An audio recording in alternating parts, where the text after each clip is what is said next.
Kia ora, ngā mihi nui ki koutou katoa. I'm going to hand straight over to Dr. Caroline McElnay for an update on the latest case numbers, and then I'll make some brief remarks before taking questions. Dr. McElnay. Thank you, Deputy Prime Minister, and kia ora koutou katoa.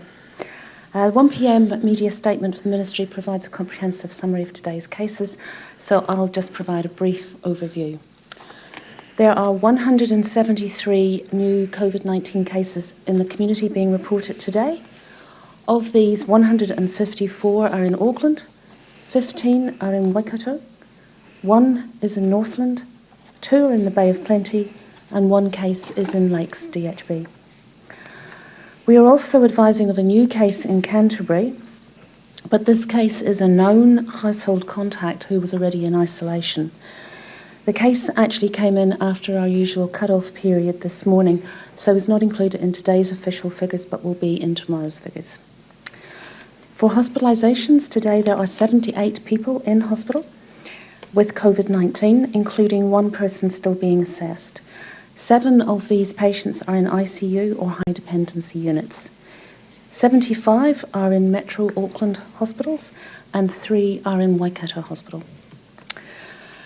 Just looking at the international situation, there's been a lot of coverage about what's happening elsewhere in the world, and we have clear evidence that COVID-19 vaccination both keeps people out of hospital and keeps them from dying. A British Medical Journal study reported last month, based on research carried out in Scotland, shows that the Pfizer vaccine was 90% effective in preventing death from COVID-19, where most infections were caused by the Delta variant. Internationally, we're seeing COVID-19 cases in Europe continuing to surge, with reports of more than 2.2 million cases and 27,000 deaths in the last week. That's more than half of the weekly global cases and deaths. And as we've seen, many European countries are now reintroducing restrictions to curb transmission and take the pressure off their health systems. And those countries include Germany, Belgium, the Netherlands, and Austria. That reinforces the importance of vaccination. And if you are eligible for vaccination, my message is do it now.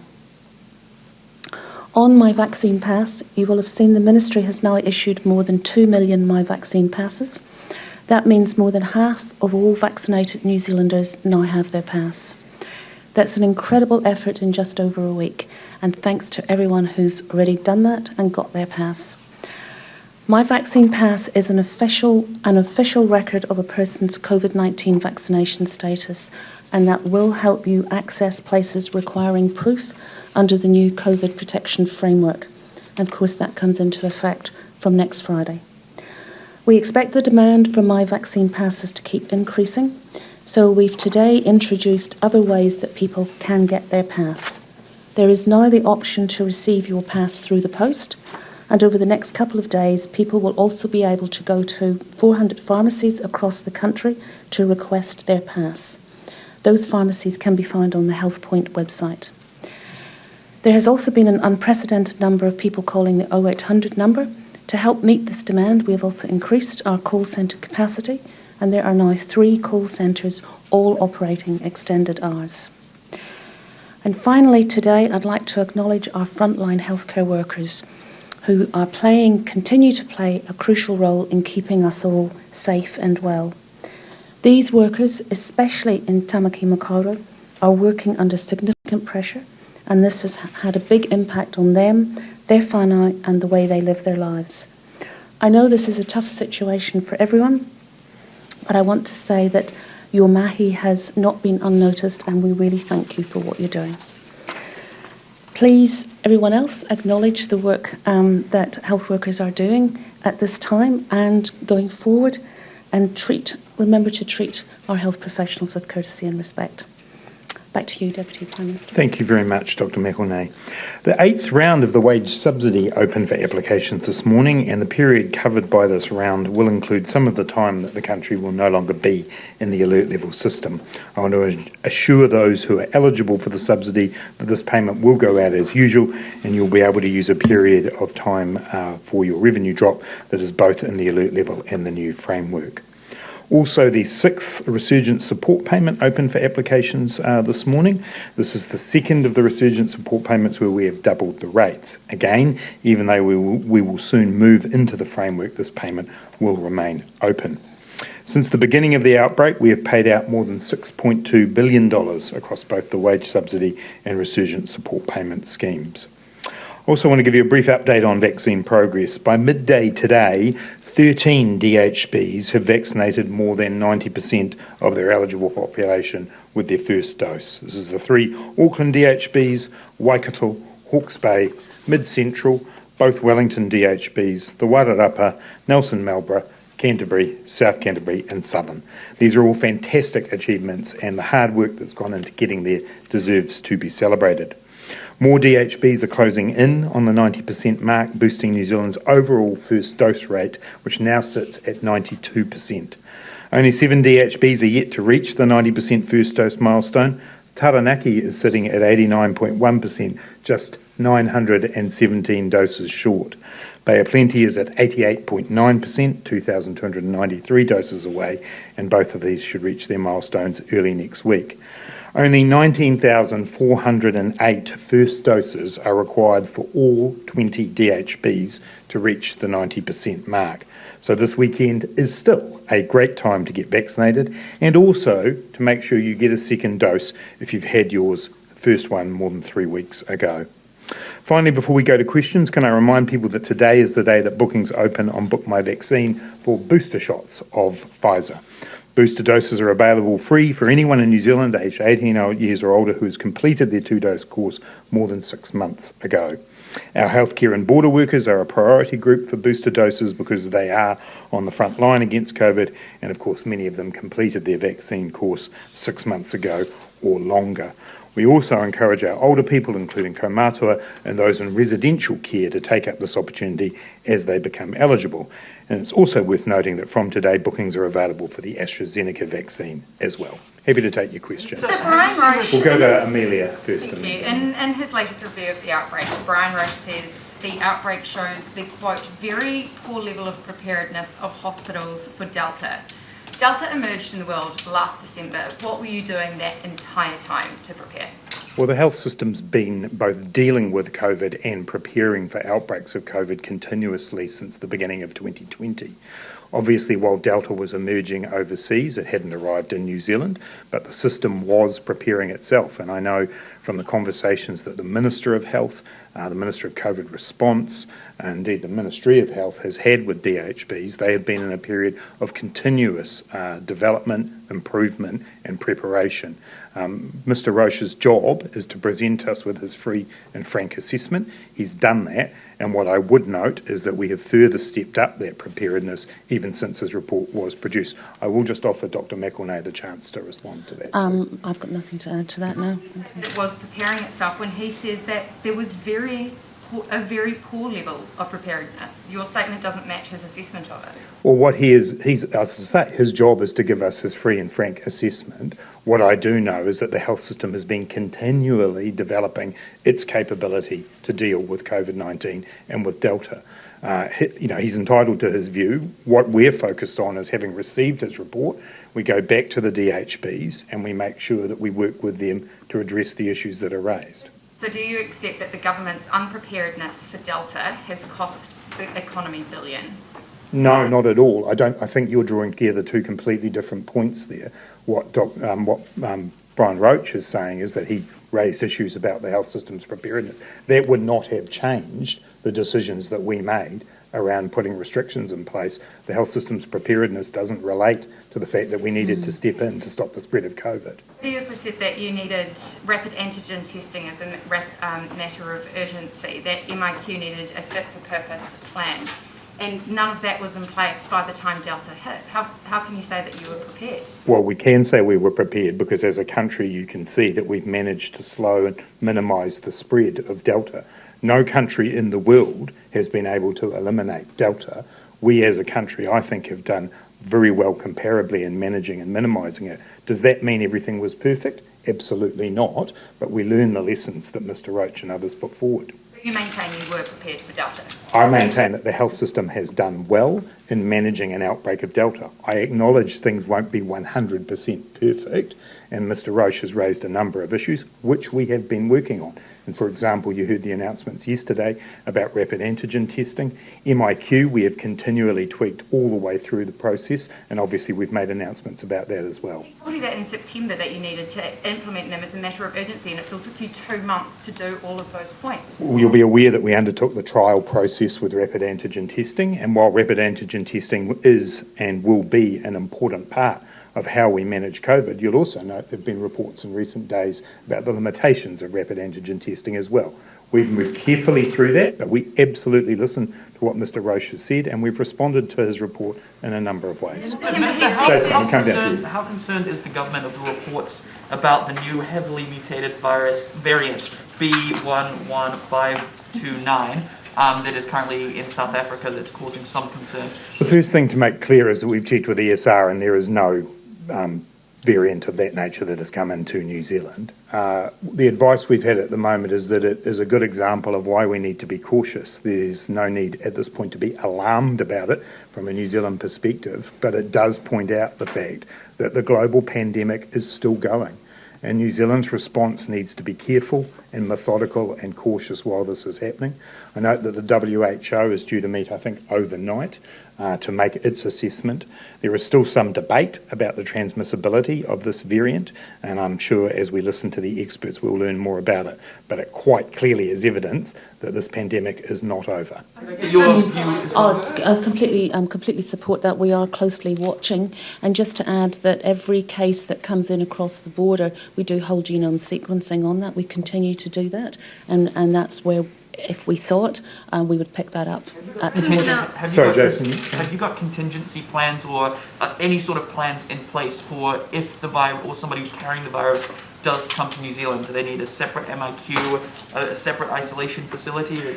Well, we continue to use MIQ to support our processes as we've got them. You'll note that we still have a very high-risk country list at the moment. We're moving to that only having one country on it, but obviously we would monitor closely any further developments from here. The whole point of having that and continuing to have MIQ around is so that we can quarantine people, and we'll do that if we need to do it. Quick follow on that, sorry. Britain's announced that they will put a travel ban on South Africa and countries with the variant. Will we do the same? Well, we haven't had any advice to that end, but we will closely monitor the situation. You're considering it, you would consider a travel ban? If the advice came to us to do that, as I said, we have a very high-risk country list. At the moment, we're moving to it only having one country on it. We will continually take advice on that. Yeah, no, that's right. We have a process for reviewing those countries, and we'll provide that advice. Barry. On the vaccine mandate for the police and the defence force, about 14% of the police are unvaccinated. Are you expecting some sort of pushback there? Oh, not particularly. As we've seen with the health and education workforces, we've ended up at the 98, 99% level with those, and there do need to be ongoing conversations with those police staff who are affected by this mandate. But I'm confident, as we've seen with those workforces, we'll get to similarly high levels with the police. Are we still giving assistance to the Solomon Islands? I don't have any advice about that. I mean, we've obviously had ongoing relationship with the Solomon Islands going all the way back to Ramsey, and at this point I'm not aware that we've been requested to provide any, but obviously if a request were to come we would consider that. And on the traffic light system, in terms of breaking it down, how will the country be broken up by boundaries? Will it be by DHB to regional territories? So we'll have more to say about that on Monday. Obviously the process that we've gone through up to now is we've used the DHBs as benchmarks.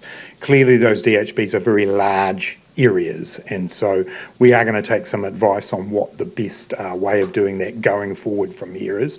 But I think when we make our announcement on Monday, people will be able to see how the DHBs translate to the announcements that we make. And a question for Dr. McIlnay on household transmission. Is there any evidence that our vaccination rates are preventing in-household transmission?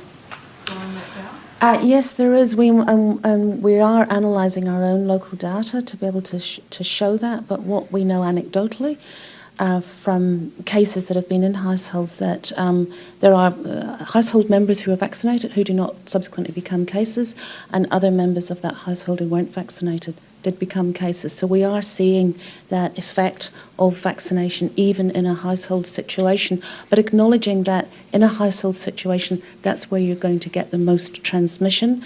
And we do see at a high level, the data, you can see breakthrough infections in households, but equally we are seeing the protection that vaccine gives even in those settings. Joe. Dr. McElnay, on the 14th of October, you provided advice to Dr. Bloomfield. It was around the Auckland border, well, it included the Auckland border and alert level 3 settings. You recommended that Cabinet be advised that those using the Auckland border, essential workers, should have to be mandated to be vaccinated.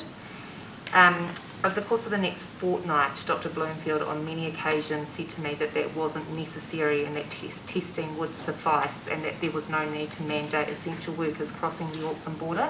Were you surprised, given that goes against your own public health advice to him?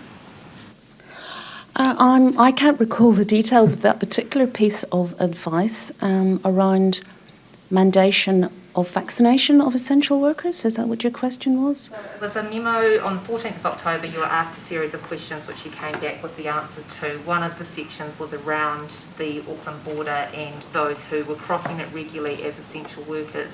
The advice that you provided to Dr. Bloomfield was that there should be mandatory vaccination for those crossing the border as essential workers, and Dr. Bloomfield changed that in the recommendation, saying, rather than saying that it should be, he changed it to will advise Cabinet to. Obviously that didn't happen.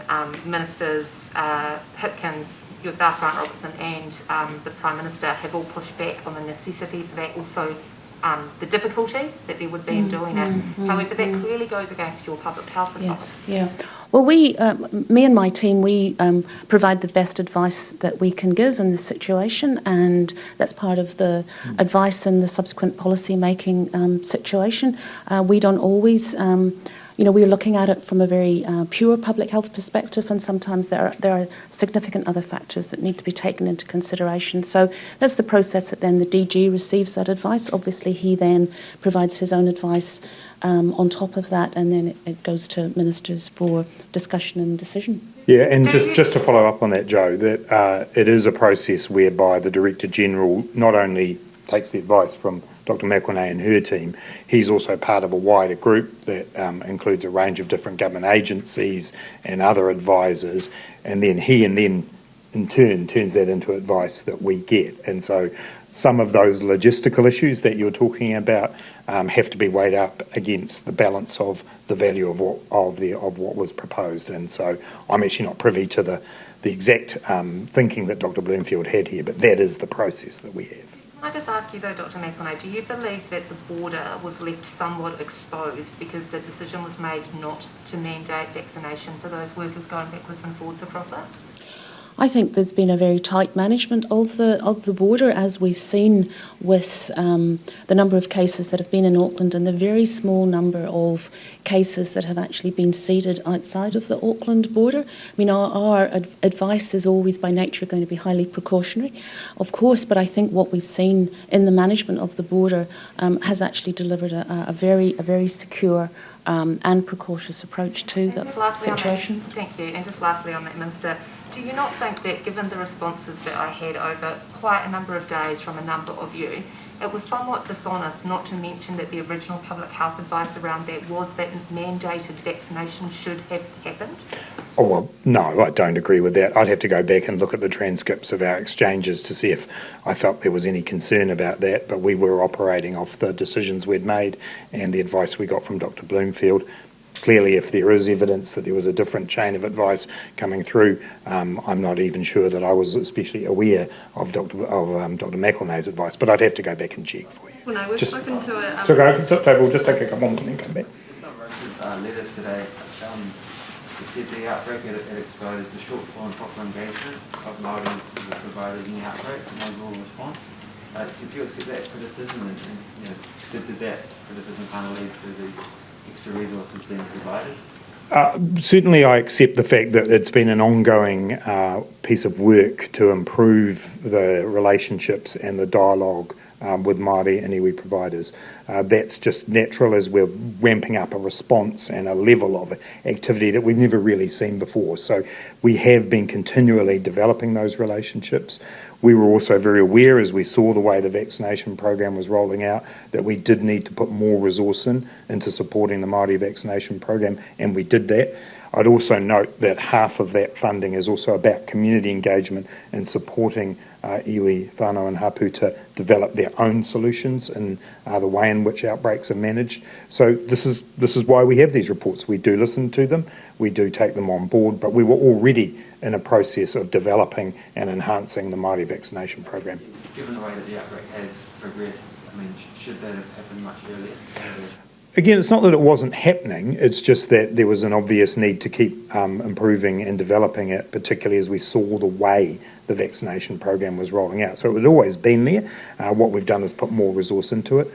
You'll also know from previous questioning that we've had in here that in different DHBs there was a different focus, and Minister Henare and others hit the road, went out and met with people and were able to really significantly add, I think, to the way that Māori vaccination program worked. So continuous improvement, and it's the reason why we have the reports that we do. Minister, with the police mandate, why has it taken this long compared to some other government departments such as corrections and Oranga Tamariki? And will unvaccinated police officers be allowed to arrest or apprehend members of the public? So in the latter part of the question, the process is similar to the one that we've done with the other workforces, that there is a process of working through, now that we've issued the mandate, working through with the workforce to give time to make that transition. But clearly the whole point of this is that we want them to be vaccinated, and when we reach the end point of those discussions, if they aren't vaccinated, then they won't be able to undertake the duties of frontline police officers.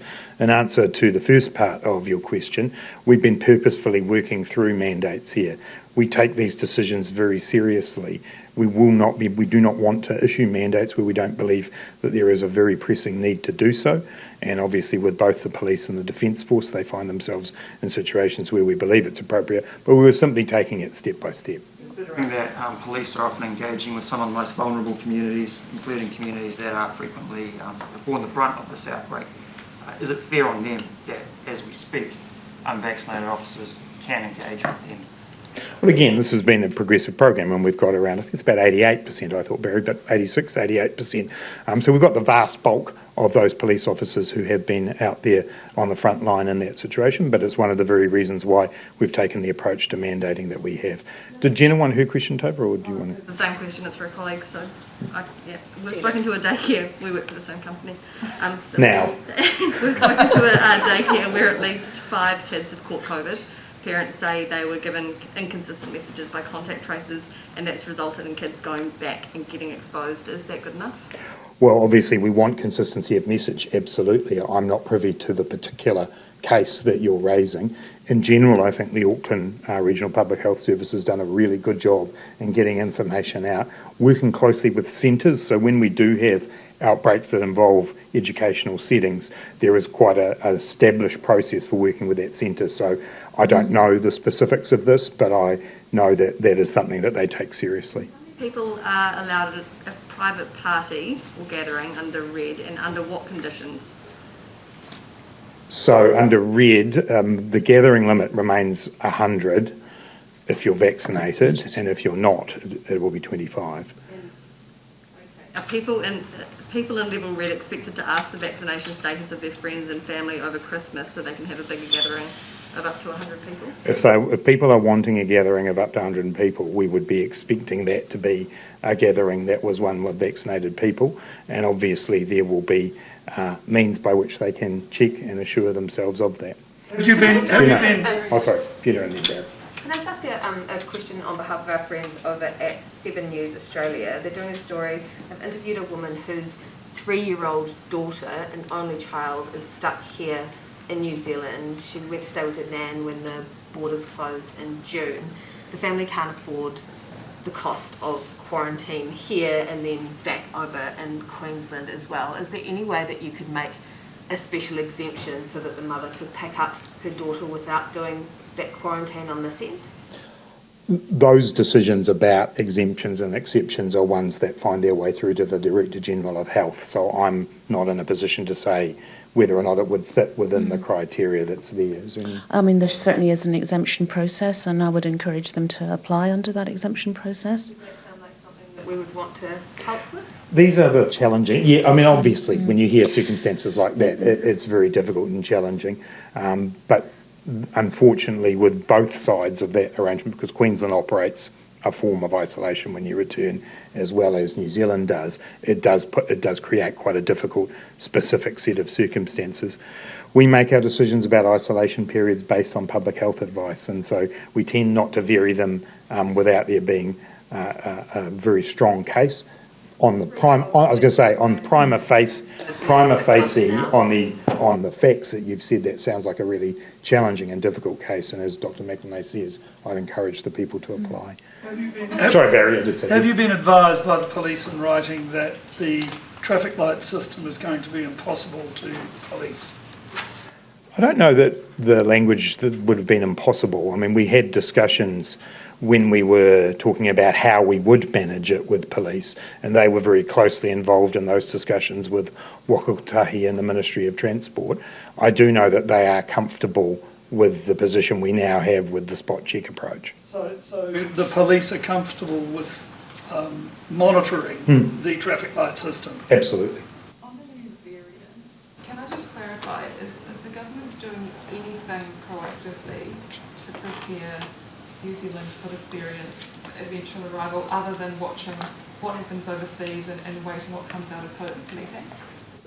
Again, Dr. McIlnay and her team closely monitor these situations, and if we need to take action on it, we will. Bear in mind that anyone who's coming into New Zealand goes through our screening processes. We know who they are, we know their pre-departure status, we know their vaccination status.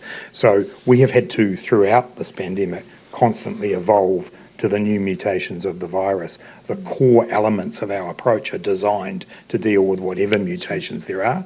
Whatever we learn from the WHO and their analysis, we will take on board.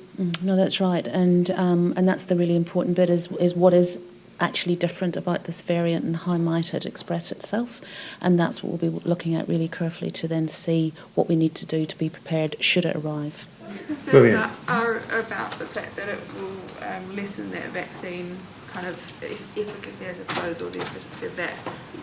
Are you concerned at all that we're moving into a phase in our response that is so reliant on the vaccine, which might be rendered not as good? Well, that's the same situation the whole world is in, and the vaccine has proved to be very effective against the variants up to now. That's right. I don't believe we're yet at a point where you could conclusively say anything about this new variant in that respect. There's a lot of speculation. I think both Dr. McIlnay and I have been reading overnight with variable views from experts. That's the particular phase of this we're at. That's why we'll listen to the WHO and others. Have any impact on the opening updates that you've signalled for next year? No, not at this point, but what it does reinforce is why we've been so cautious. And there has been some feedback that people think we should move more quickly. Throughout the pandemic, we've taken a careful, balanced, methodical approach to dealing with COVID. And so the reason why we've got the Auckland boundary coming down in mid-December, Australia and the rest of the world January, February, is so we can manage the impact of the changes that we make. So I think what you're seeing with a new variant is a real, wake-up call for all of us that this pandemic is still going. I asked for a colleague on the Te Waimana town going into a voluntary lockdown this week because of one case. Are you concerned, or do you think that more towns will follow suit once Auckland's borders open up? Well, look, the reason we put the traffic light framework in place is to make sure that there are still public health protections in place for areas where we have concerns. We do that on the basis of public health advice. I do know in that particular case there's been a close working relationship between the DHB and local iwi, and those decisions have been made, I think, by local iwi alongside the DHB. So that's the best way to do this, is to have a good, strong working relationship. But from our perspective, We've designed a framework that includes the scope for localised lockdowns. We'll take those decisions based on public health advice. That's right, and that last bit about the intent of the framework is to be able to be more focused and localised in the response as needed. Support those towns that are making their own lockdown rules though, or would you expect that they engage first? As I said, I am aware that in that instance there has been close engagement between the DHB and the local iwi. That is very, very important. We do have a framework that means that we have the ability, based on public health advice, to put in place local lockdowns. It is important that we have that system in place, but equally throughout this pandemic we've tried to work with local communities to do things that work best for them. Simon Bridges is thrown his hat in the ring for the national leadership. What do you make of that? What I make of it is that I'm standing on the stage here at a government pandemic briefing and I'm very focused on managing that. Joe. System. Have you got any announcements coming, or can you provide any information around wage subsidy, financial support for businesses on that? So as I said on the 22nd of October, when we move into the framework, that will be the point at which we finish with the existing payments that we've got. I'll have a bit more to say early next week around how we're managing that transition. We have been clear that under the green and orange levels of the framework, we don't believe that there needs to be across the board support. At the red level, what we're looking at there are particular sectors which may be affected, and we'll look into that and monitor that, but I'll have more to say about that on Monday. I did see you. Yeah, so just on the practical release, so just days before cases were discovered in Palmerston North and the Waikato, Cabinet was getting advice that the outbreak was contained in Auckland. Can you sort of explain how the ministry got it so wrong, and looking back, do you think anything more could have been done to stop the virus leaking out of Auckland? I'm not sure I'd say that the ministry got it so wrong. I don't think you can put those two things together. I think if I recall, the Palmerston North case was one of the very few number of cases of a worker who tested. If you'll recall, there were very few, if any, cases that actually came off the back of that. In the case of the Waikato, there was obviously somebody who moved backwards and forwards across the border, but not to do with that testing regime and so on. The reality is, as I said in answer to earlier questions, I think with the nature of a Delta outbreak, overall, we have managed that well, and the ministry has provided us with good and strong advice. Does that mean that it's 100% perfect? No, it doesn't. And that's why we try to learn from reports like the Roche report and from the experience we have. But I just wouldn't characterise it the way that you have. Minister, will you just take one more? Yeah, sure. Just as Sports Minister, what's your response to this morning's news about the integrity breach by Cycling New Zealand? Yeah, look, that's very disappointing, and I know that for the New Zealand Olympic Committee and for High Performance Sport New Zealand, they are disappointed as well. I think it's important to note that it didn't affect any of our medals or anything like that at the Games, but still, the rules are the rules, and we expect our bodies like Cycling New Zealand to follow them, and I know that they're aware of that, and it's a breach that is very, very unfortunate. John.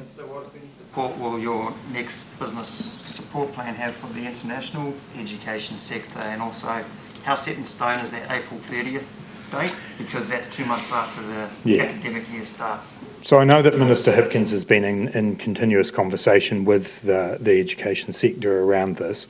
Obviously the 30th of April date gives much more freedom for the class of visa holders to come into New Zealand. Bear in mind that because New Zealanders won't be using MIQ in the period from or to a lesser extent, from the period from January and then to most New Zealanders from February, that opens up more possibilities for sectors like international education, but also other business groups, other group allocations that we might look at. So over the next few weeks, we'll be having another look at how we make use of MIQ.